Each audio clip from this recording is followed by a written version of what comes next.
Coffee's gone cold. Third cup. I've been sitting in this rust bucket car for 5 hours and my leg's asleep. But that's the job I gave myself anyway. The guy inside that house, the one with the nice lawn and the little welcome mat, he's a monster. The kind the law can't touch. The kind the papers call a pillar of the community. I know better. I've got the files. I do my homework. My old partner, Francis, he used to call me obsessive.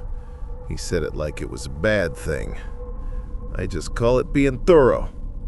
The cops, they're drowning in red tape. They need probable cause, warrants, due process. I just need to be sure. And I am. I'm always sure. So yeah, I'm sitting here. The streetlights just buzzed on, painting everything in that sick yellow light. It's quiet, but I'll wait. He has to come out eventually, and when he does, I'll be there to deliver the kind of justice you can't appeal. You're probably thinking I'm crazy. A 45-year-old man playing vigilante in a beat-up sedan.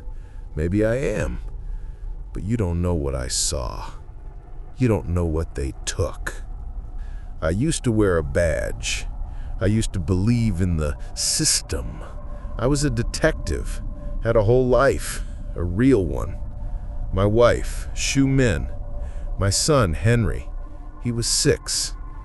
He had this stupid little laugh, sounded like a goose.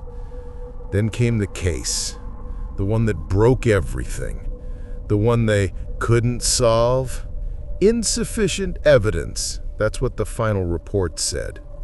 They came into my home, and what they did to Shu Min and Henry.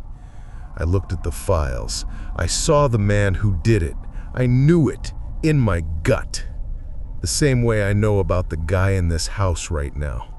But the system let him walk. I quit the next day.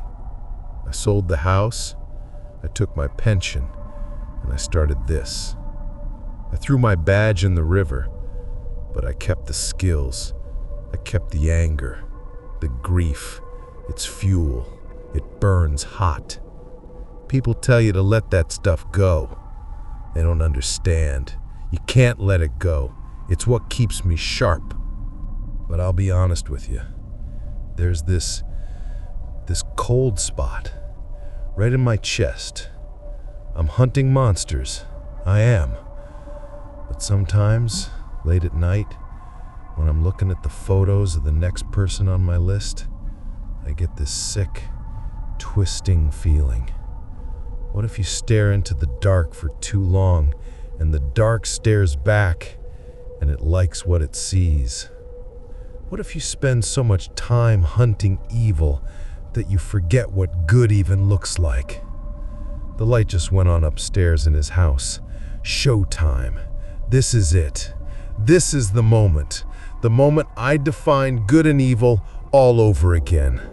I didn't use the front door.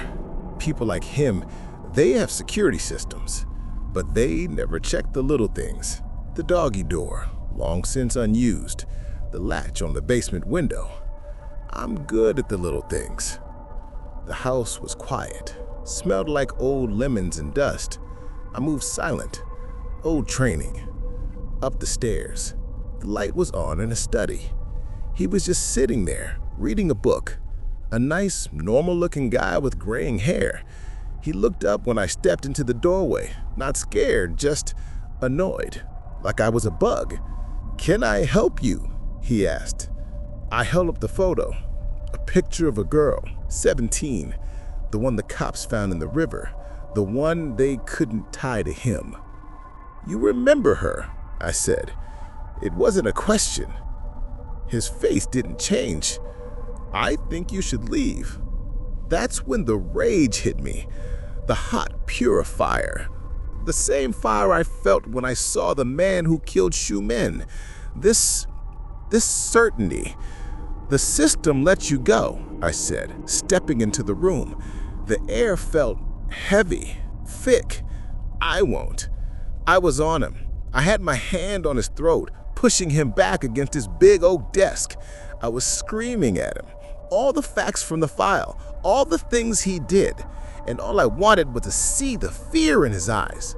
But as I was shouting, as my voice was cracking with this judgment, the room went cold. I mean, ice cold. My breath fogged in front of my face. The nice lamp on his desk flickered, and then it buzzed. A sound so low it was more feeling in my teeth, and that's when I saw it.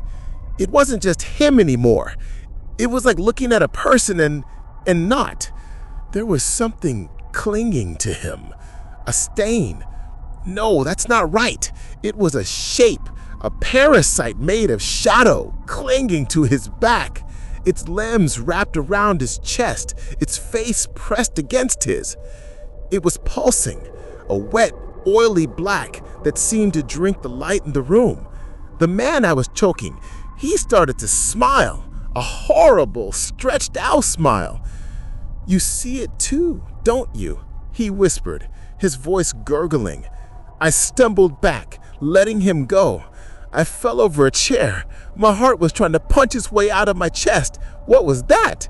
I'd spent my life hunting evil, and I thought I knew what it looked like. I was wrong.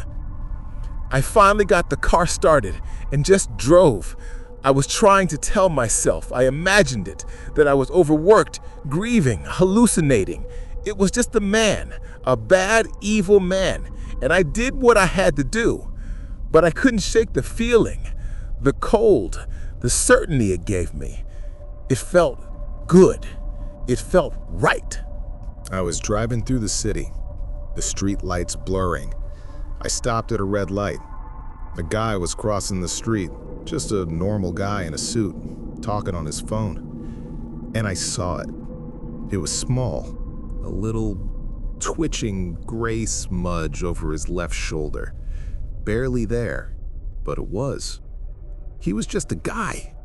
He probably, I don't know, cheats on his taxes? Lies to his wife? The light turned green. The guy behind me honked. I couldn't move. I was just staring. What was his sin? How wicked was he? The cold spot in my chest, it was buzzing, like it was hungry. That was 6 weeks ago, or maybe 6 months. I don't look at calendars anymore. The hunger, it's not a cold spot now. It's a furnace. And I'm seeing them everywhere. The smudges, the stains, the oily, pulsing shadows. They're on everyone. The mailman who steals magazines, the landlord who forgets to fix the heat, the kid who bullies other kids in the park. Wicked. All of them. The world is filthy, and I'm the only one who can see it. The only one who can clean it. I tried to fight it. I really did. I tried to stick to the big ones, the ones who really deserved it, the murderers, the rapists. But the thing inside me doesn't care about scale. It just cares about the act, the judgment, the lie, the sin. It's getting harder to sleep. The whispers, they're not on the edge of my hearing anymore. They're right inside my skull. They're telling me I'm doing good work, that I'm the only one left who knows right from wrong, that my certainty is a gift, that I am the new system. And I was.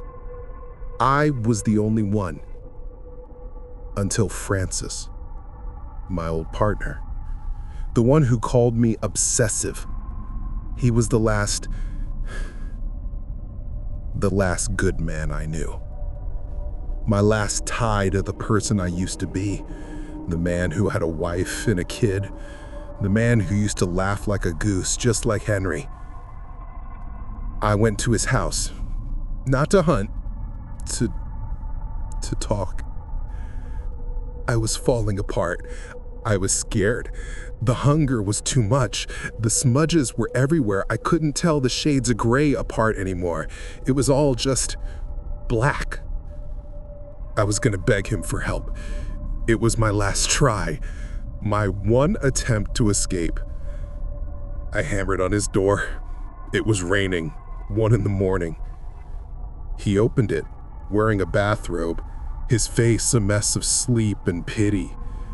Carlos? My God, man, get in. You look like hell. I stumbled into his hallway, and the one that I'd been in 100 times for barbecues, for birthdays. And as I stepped over the threshold, I saw it. It wasn't a smudge. It was a shroud. A thick, choking, gray film covered him from head to toe. The buzzing in my chest became a physical scream. The whispers weren't whispers. They were a roar. Him. He lied. He failed them. Carlos, Francis was saying. He put a hand on my arm. You're shaking. Let me get you a drink. We can talk. His touch felt slimy. The gray film dripped from his fingers. What did you do, Francis? My voice was cold. It wasn't mine. What? What are you talking about? And the thing, it showed at me. A flash. Francis at the precinct, years ago, right after Schumann and Henry. He was talking to the chief. Don't tell him about the other witness, the homeless guy. It's nothing. It'll just break him more. It leads nowhere. Just let him grieve. A lie. A white lie. He was trying to protect me, to spare me a dead end, a kindness. But the thing in my chest didn't see kindness. It saw obstruction. It saw a lie, a betrayal. He had hidden a fact. He had failed the case. He had failed Schumann. No, I whispered, clutching my head. No, he's a good man. He was my friend. Stop it. He let them die. He failed you. He is wicked. Francis grabbed me, shaking me. Carlos, snap out of it. You're sick. You need help. You lied to me. About the case. About Schumann. His face went pale. Carlos, how did you... It was nothing. A dead end. I was trying to... You lied. I didn't mean to push him. He was just so filthy. So gray. He stumbled back, hit his head on the edge of the stair banister. A sharp crack. He just slid down the wall. He wasn't moving. House was silent. The gray shroud on him, it just evaporated like mist. He was clean. I stood there, panting. The rain was lashing against the door. The roaring in my head, it stopped. It was quiet. It was purring. I looked at Francis, my partner, the man who'd been at my wedding, the man who'd cried with me at the funeral, and I felt nothing. No rage, no grief, no justice, just quiet. That was the moment. The terror I'd been holding back, the fear of what I was becoming, it was gone. Because it had already happened. I finally understood. The man who came into my home and took my family, he was a monster. But I was justice, and justice is cold. Justice is absolute. Justice doesn't feel. I turned and walked out the door, back into the rain. I didn't call it in. The system can't touch me. I'm outside all of that now. I'm sitting in my car. It's parked in some alley. The rain is washing the filth of the city into the gutters. It's the only sound. I started all this for them, for Schumann, for Henry. I wanted to burn the world down to punish the wicked who hurt them. Now, I am the man who comes into a house in the middle of the night. I am the man who takes. I am the unsolved case. I am the monster in the dark that all men should be afraid of. The cold spot in my chest, it's not cold anymore. It's not even a furnace. It's just me. I'm looking out the windshield. A woman is walking her dog under a flickering street light. She's annoyed. She's thinking about how much she hates her neighbor, how she wishes something bad would happen to him. I see the small, dark, beautifully wicked little smudge forming over her heart. The engine starts. The job isn't done. The world is still so dirty. But I'm here to clean it. I have to. I'm the only one who's sure. And I am.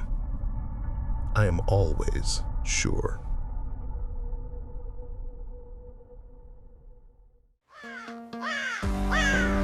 There are more scares to share. Press the like button and subscribe so you don't miss a single terrifying moment. You're helping me investigate the deepest, darkest corners to bring you stories that haunt your dreams.